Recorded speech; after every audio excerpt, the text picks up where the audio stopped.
Hi everyone, I'm Aya Yeshe. So, welcome to my talk on death and disability and chronic illness. This is a video I have been meaning to make for quite some time, as it's actually happening to me. Um, but of course, a lot of things are going on in my life, and I just haven't found the time until now. But this is a really important topic, one of the big squeezes of life. So I'd like to have a frank discussion. I'm speaking from my own experience. I'm not just giving straight up Buddhist teachings. I freely acknowledge in this particular teaching that I am not just giving straight off the book Buddhist teachings. So if you want straight off the book Buddhist teachings, maybe have a look at some of the other teachings on this channel. So I was diagnosed with follicular non-Hodgkin's lymphoma and given a 10 to 20 year life expectancy, more like 15 to 20 years if I'm lucky. But you just never know with cancer, like blood cancers in particular, how long you have. That was I got a tumor on the side of my face I became aware of it in around June. And I was diagnosed in August and I got radiation in October. And it was really like Alice through the looking glass, and I'm only 44. This is the disease my father had, and he died at 59. So it was pretty shocking. It's actually not genetic. And no one can really understand what this is like, to be diagnosed with a serious life-threatening or terminal illness. Except perhaps people who've had a brush with death or who have chronic illness and disability, or who have been through cancer. And cancer has such a stigma. The word cancer just kind of brings up in people's minds, like to be dramatic, that's what it brings up, just death and, you're going to die and oh my God. But of course, these days, for many people, cancer isn't a death sentence. But for some, it will be. The thing is, what I find so interesting on all the brochures that they tell you about, this is your illness and this is what's happening in your cells and this is how you manage your pain and these are the effects of chemotherapy and this is when you'll need palliative care and what that means and what your body will be doing in its final days and if you'll be in pain and how to manage it. They don't address the most important issue, which is you're going to die and what is the existential meaning of that mortality, without painting a completely fantastical picture. And I think in our society, in the West, we tend to hide away from death, which is so sad because the price of birth is death, and death is a natural part of life. Death is as natural as the leaves turning rust in autumn. And it doesn't have to be terrifying if we're prepared, if we know it's going to happen one day. I don't think talking about death has to be macabre or, nor does it have to be fantastical. What I will say is that when I was diagnosed with cancer, all of my assurances were stripped away and all of the tomorrows. I mean, you have this wonderful peace of mind as a so-called able-bodied, healthy person that you have some time in the distant future that you take comfort in, that you can finally do the things you want to do, like get in a van and drive around the world or find the perfect partner or adopt a child or adopt a dog or buy a house or own a horse or find your dream job. There's always time so that if you don't like your life now, you can work towards something in the future, There's no sense of urgency. But as you get older, maybe there is more of a sense of urgency that you should do the things you've been putting off. And there's also this sense of, living in a capitalist society that's based on dissatisfaction, that you always are pushing, like always living for tomorrow, pushing towards something you haven't yet achieved. And there's nothing wrong with that. But the way to live a happy and fulfilled life is to live in the now and to take good care of every moment of life that is given to you by living fully in the present moment with mindfulness, and not always living for the future, but just enjoying the beauty of living here and now and taking good care of this moment. Tasting your breakfast, more, less is more. Having a few good friendships and taking the time to connect with friends and build community and make an organic garden, or do things that water your heart and not just survive for some distant tomorrow that may never come. This idea of this happiness in the future on the horizon. So when you're, diagnosed with a life-threatening illness, the assurance of more time is no longer there. And you have a sense of grief and a sense of loss and a sense of terror, because all of the assurances upon which the house of yourself is built, it's like a house on stilts being washed away. The house is still there, but it's being carried down the river in a flood.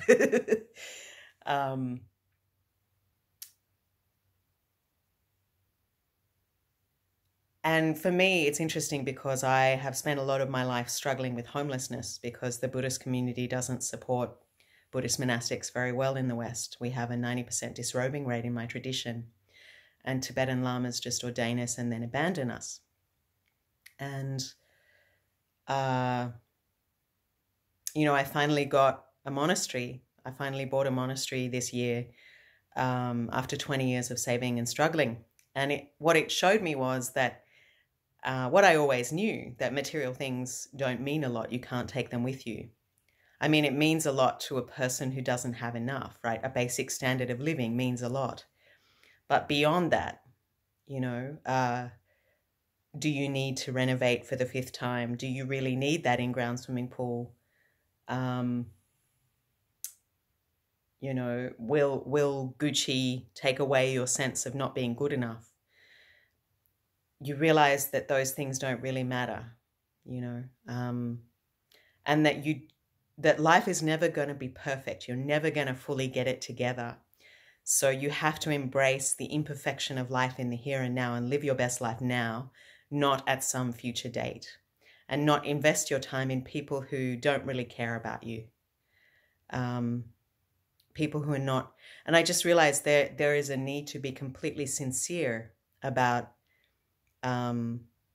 what is important to you, to be kind, but to be sincere. And as someone who has always lived my life to a great extent for others, I kind of realized, wow, my life's a little bit out of balance. I've just been living for the needs of others and not myself. What about my own happiness?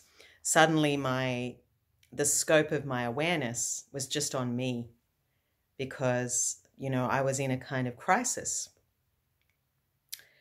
There are no more tomorrows. So that creates, I think, a form of post-traumatic stress, that sense of uncertainty. And I think all cancer sufferers, even people who are in remission, like the kind of cancer I have is long-term chronic illness, more like diabetes type 1 or epilepsy, that will eventually kill you, but not right away. Whereas something like breast cancer or brain cancer or bone cancer is much more dramatic and has much more immediate results. And the people that have, had a tumor and had it removed and gone into remission may feel a sense of joy and relief, but there's also the fear in the back of their mind that it comes back. And there's that sense of you can't quite plant roots. Like, especially when I was just diagnosed, I couldn't plan, because I just thought, I just need to be here now. I can't plan for next year. There's this sense of having been completely, your world, it's as if your world is a little glass ball, like a little snowman in the glass ball, and the gods have just taken it and shook it up. And you just can't make any more plans. You only have the moment, and probably what you have is a lot of existential fear and dread, or sadness. And psychologists talk about the 5 stages of grief, which is, one is denial, and then the second one is anger. Why me? And then bargaining. Well, just give me 20 more years. I'll be a good person. I'll go to church. I'll meditate. I'll go on retreat. I'll, break off my affair and be a perfect mother. And then depression, because you just can't change it. You know that being a good person doesn't really, or like whatever bargains you'd made won't make a difference. And you just realize some things are beyond your control. In fact, 48% of the population will get cancer at some point, and 20% of those people will be below 55. And then finally is the stage of acceptance, which is, with it comes a certain wisdom, because you look at these people agonizing about their lives. I'm too fat. If only I'd got a degree. I know I can find a better partner, or just, the traffic. And you just kind of think, wow, if only I could just be alive long enough to have problems like that, instead of just knowing, like, life is beautiful and special and wonderful, and don't waste one precious moment on hate or holding a grudge or things that don't matter, and tell the people you love who are there for you that you really appreciate them. I think having, suddenly losing your health, or being diagnosed with an illness can or being marked for death can make you feel separate from the rest of society. And sometimes the things people say will be incredibly insensitive, especially in spiritual circles. They may mean well. They'll say everything happens for a reason. They'll say purify your karma, heal yourself. They'll give you unsolicited advice, some of it very dubious. Can't you just heal can't you heal cancer with veganism, or try this crystal, or try this herb from Peru? And some of those things may not be bad, but if you didn't ask for them, it's patronizing, and the people who you weaponize karma against you, like, this is your karma. It's such an oversimplification, because cancer could be caused by so many factors, like environmental, lifestyle, genetic, so many things. And many of those things are beyond our control. And bodies age, bodies die, bodies get sick. That's not always, because someone's low vibe or thinking negative, And the last thing a person who has cancer needs is to be told, that they deserve to die because they don't think positive enough. So much of the positivity movement is based on not feeling challenging, complex emotions, which is part of being a fully embodied, wise human being. Part of healing trauma is feeling challenging emotions and communicating difficult things, not just light, wonderful, joyful things. No human being except a Buddha is happy all the time, is perfect all the time. Healing our shadow side, healing our difficult emotions, setting boundaries, communicating clearly in conflict, being assertive. None of those things are unspiritual. In fact, an embodied, healthy, evolved person should be able to deal with a range of emotions, express needs, set boundaries, and have off days. And that's okay. The thing is not to drown in those things. Gabor Mate, the famous psychologist, says that he thinks that cancer is caused by people who can't assert their needs and are kind of repressing their anger. I think maybe if you're someone who can't set boundaries and can't assert your needs, it could create inflammation in your body. But I still think it's a massive oversimplification to say that that's the single cause of cancer, or that anyone with cancer is automatically messed up and traumatized. We're all messed up and traumatized. Even yoga teachers and vegans die of cancer. So it's not just about, it really doesn't help people who are disabled or terminally ill or chronically ill to receive judgment. What they need is support, and what they need is, they've lost the sense of control over their own life. So they need a sense of, having autonomy and harassing them all the time. How are you? Constantly reminding them when they're in a state of shock, and making their cancer or their illness about you and your needs. Oh my God, you're going to die. I love you so much. When you haven't seen them for 5 years. It's just so not what they need. What they need is space, and let them tell you what they need. And also just tell them how much they inspire you and what your friendship has meant, and show up. Build community beyond your nuclear family. And, with a chronic illness, the requirements on a friendship change. You might need someone to hold your hair out of your face when you puke, not someone to send you the latest issue of Yoga Journal. You need a real friend who's there for you in practical ways, who turns up with a meal, or, sends you a knitted jumper, or, stuff like that, not just kind of meaningless, empty gestures. The main point is to not make it about you, to just let them feel what they feel, and to not offer unsolicited advice, and not weaponize the idea of karma. Karma is so complex. Karma means action and result. But according to Theravada Buddhism, environmental factors like weather and climate and so forth are not always related to karma. They're independent systems. And it's just so much more complex. Like, we all die. So blaming someone for being sick or dying, or accusing them of being unhealed, is just not helpful at all. Like, someone told me that it was because my adrenal system was overtaxed, because I'd done activism, and I am assertive and outspoken, that had facilitated me getting cancer, and that I knew that they were coming from a place of love, but that, for me, that wasn't very helpful.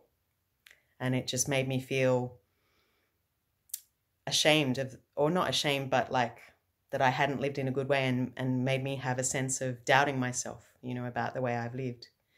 And that's really not what someone with a chronic illness or a life-threatening illness needs, is a sense of regret about how they've lived. Remind them the good things that they've done. All of us are living under a death sentence, in fact, and none of us, security is completely an illusion. I've known people who, maybe their grandma, and they live with cancer for 30 years, and then, their grandchild gets in a car and has a car accident. So the idea of security is an illusion anyway, but we all like to live under the illusion that we have all the time in the world to do whatever we need to do. And if we fully understood the truth of death, which in Buddhism we say death is certain, the time of death is uncertain, the only person who, there's no one who ever lived that didn't die, and the only thing that can help at the time of death is spiritual practice. You can't take your family, your prestige, your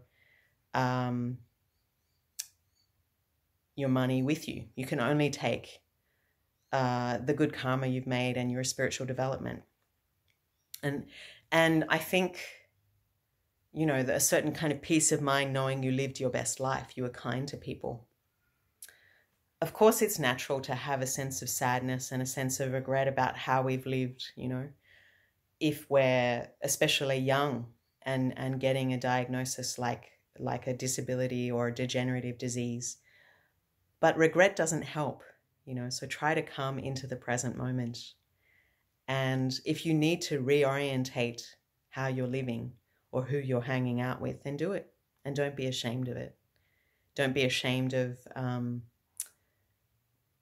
surrounding yourself with people who are nurturing.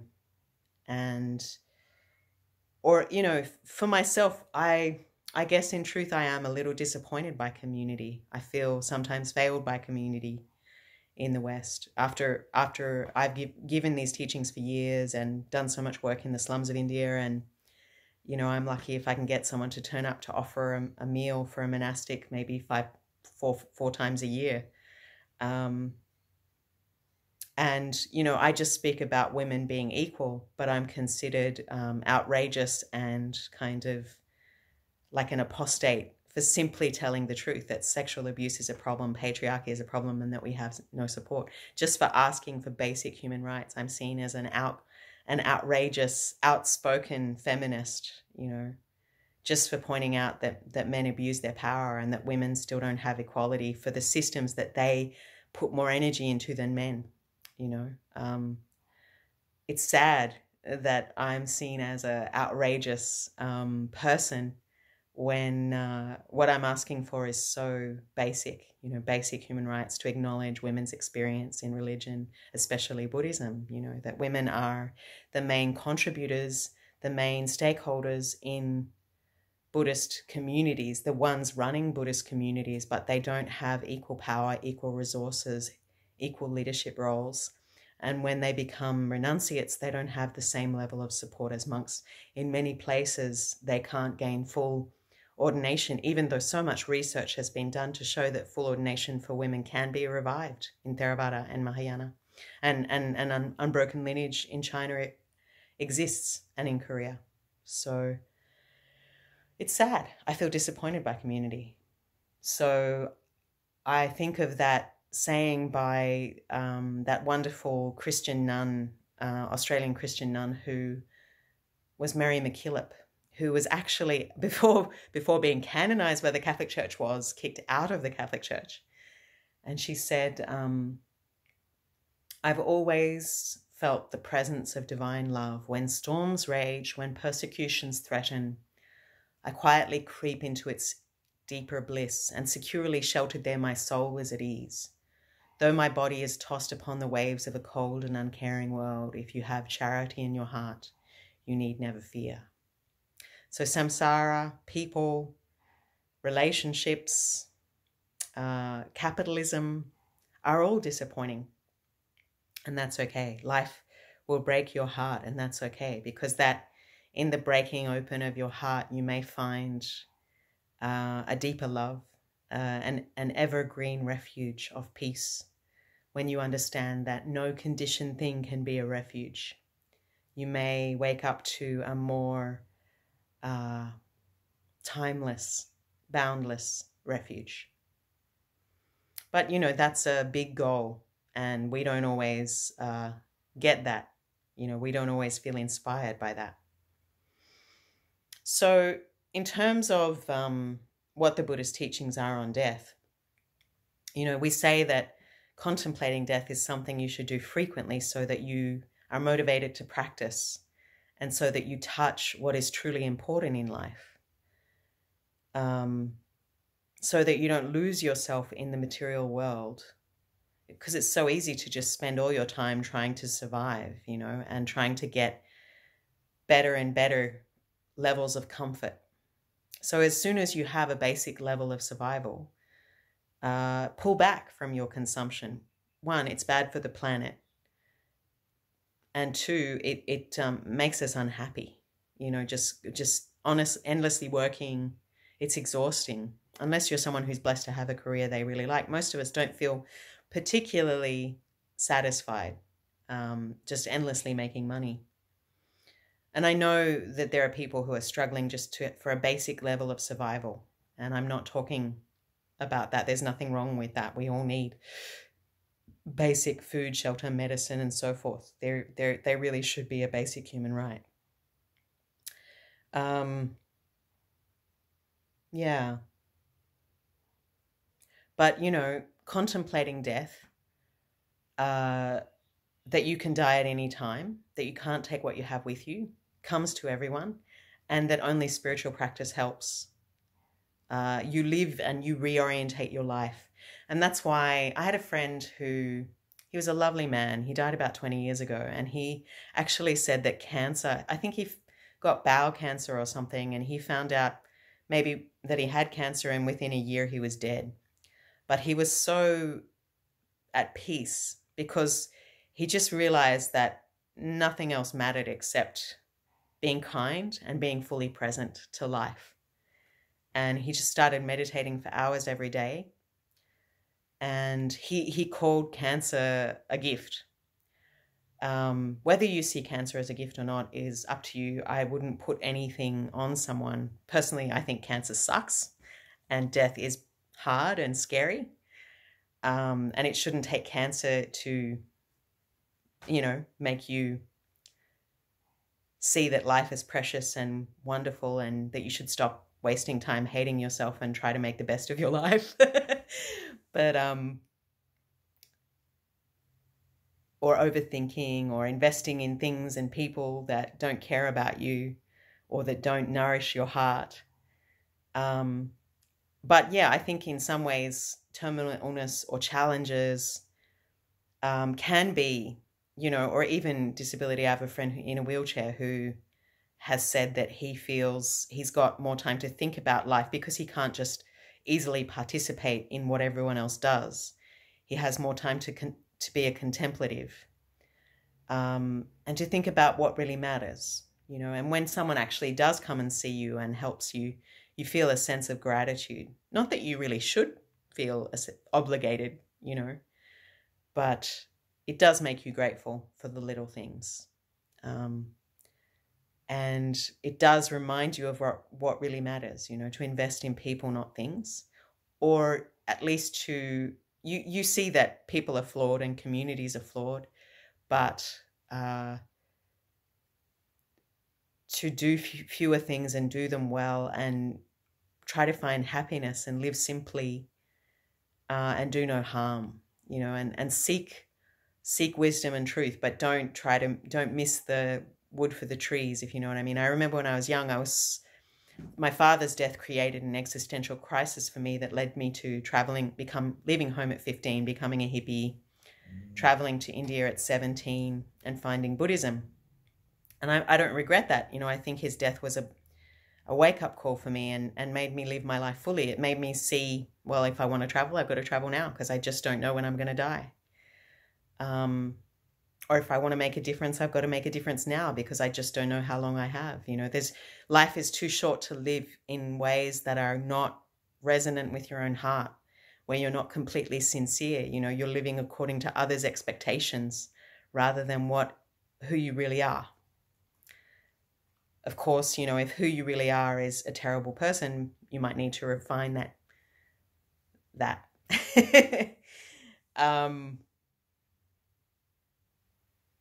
Yeah, but I was so busy in those days seeking meaning, that maybe I didn't allow myself to just have fun and be human, and be imperfect, to find the Dharma in broken things.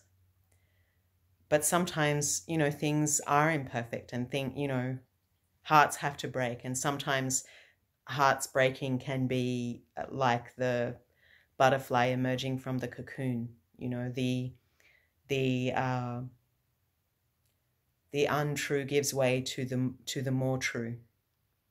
And whether you believe that you are going to go back into the elements, water, earth, fire, wind, and you'll continue on as elements in the universe, or whether you believe in God, or whether you believe in rebirth, or whether you don't believe in anything at all, to live in the present moment at peace with whatever moments of life left to you is a good thing. And meditation helps that, just coming back to the breath. All there is here and now with this breath. No more regret, no more holding on. And we make our heart big enough to hold the pain, but we are not the pain.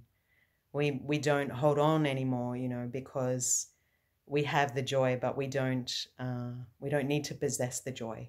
The joy is just rejoicing in the miracle of being alive. The joy is just noticing the rain and the smell of the earth after rain, or the smile of a curious child, or the embrace of our little pet, or the beauty of flowers in a vase, or a nicely cooked meal, or a kind word. We return to what is most fundamental and essential.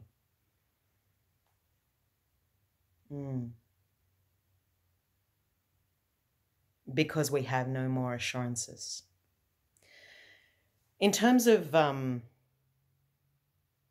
what happens when we die, according to Tibetan Buddhism, there is various bardos, or in-between states.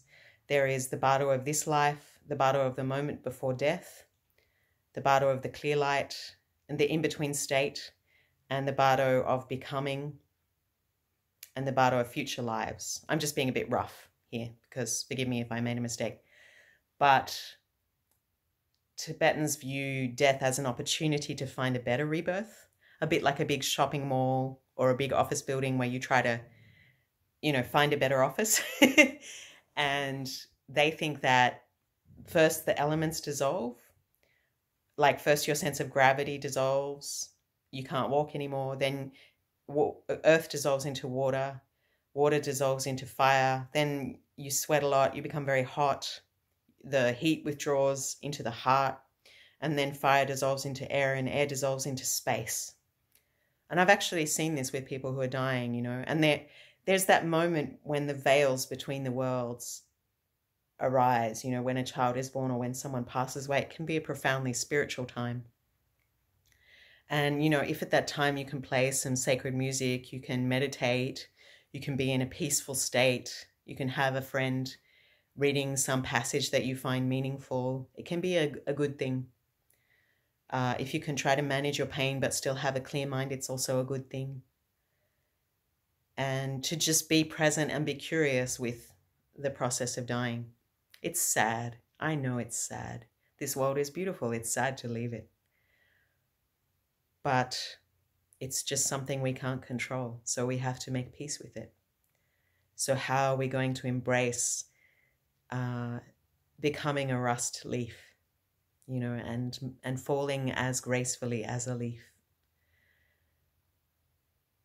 so that even our death becomes a teaching. Our life and our death become a teaching. And we see that we are part, we are interconnected with all of the universe, that our legacy goes on in those who live well with compassion, those whose lives we touched. Those who remember our teachings, those who remember the voice of truth.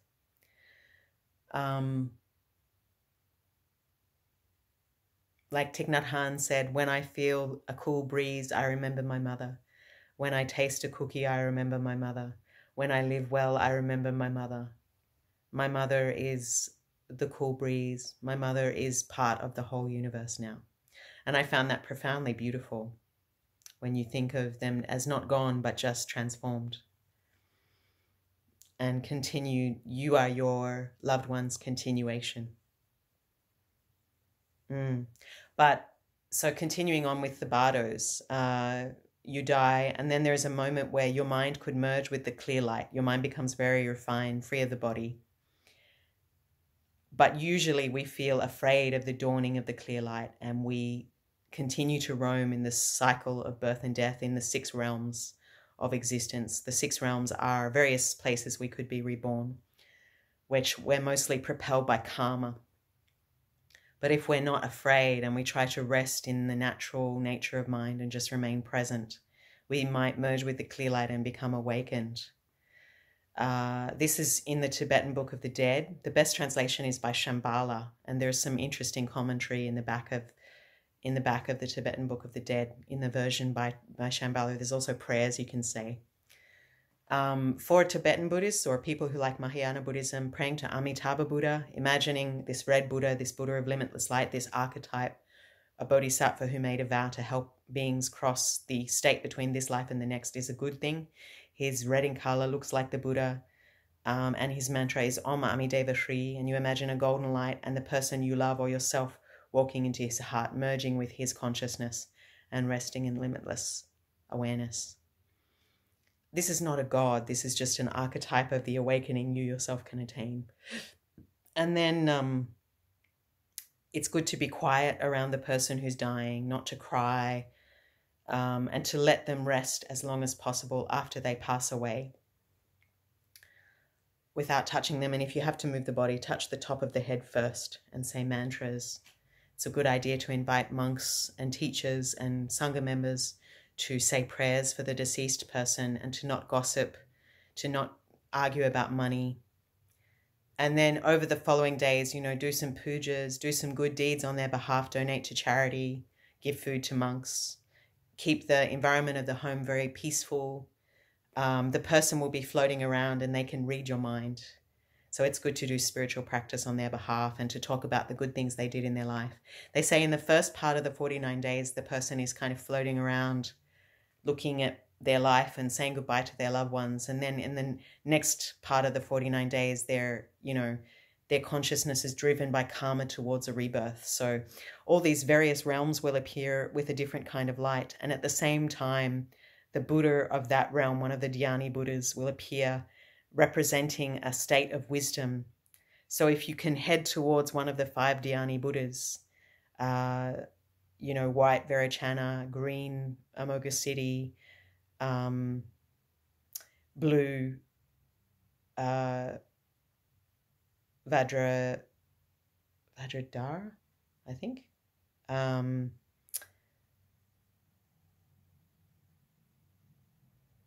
Yellow Ratnasambhava, white Vairocana. I don't know who else I've said. Red Amitabha, white, red, blue, green.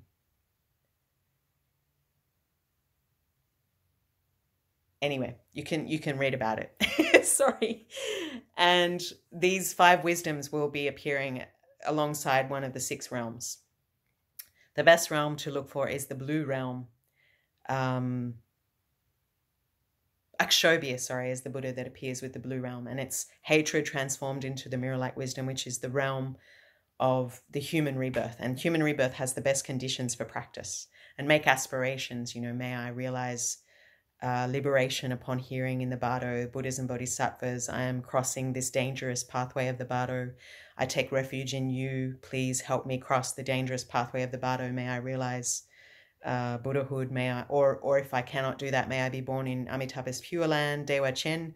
Or if I can't do that, may I take human rebirth and meet the Dharma and find ideal conditions to continue on the path of liberation.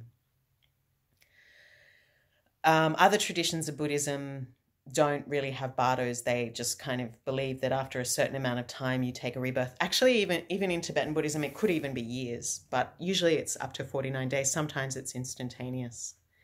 Like if someone has some really bad karma, they could go somewhere bad very quickly. But anyway, we don't need to go there. Yeah, and I know as Westerners, many of us don't believe in future lives. Even I myself, have a little bit of doubt. I believe in rebirth to a certain extent, but I'm also open to the idea that I could be completely wrong. And I know that living in the present moment, being happy, living in this life well matters a great deal. And having peace of mind, doing good actions is not just because you're afraid, not just beneficial because you're afraid of some invisible punishment in the future. It makes a difference now because you can see the results of happiness when you're a trustworthy, non-violent person, and the world is a better place immediately by your goodness, not just worrying about a rebirth in some future that may never arise, And I know that when I purify my mind in meditation, I feel happy, I feel connected, I feel joyful, I feel a sense of sacred interbeing with all that is. So I know that meditation works. I know that doing good things even though sometimes it can be harder than the easy path of doing harm and making profit at the expense of others. I'm not saying that making profit is always bad, but I'm just saying that sometimes it seems the short-term thing is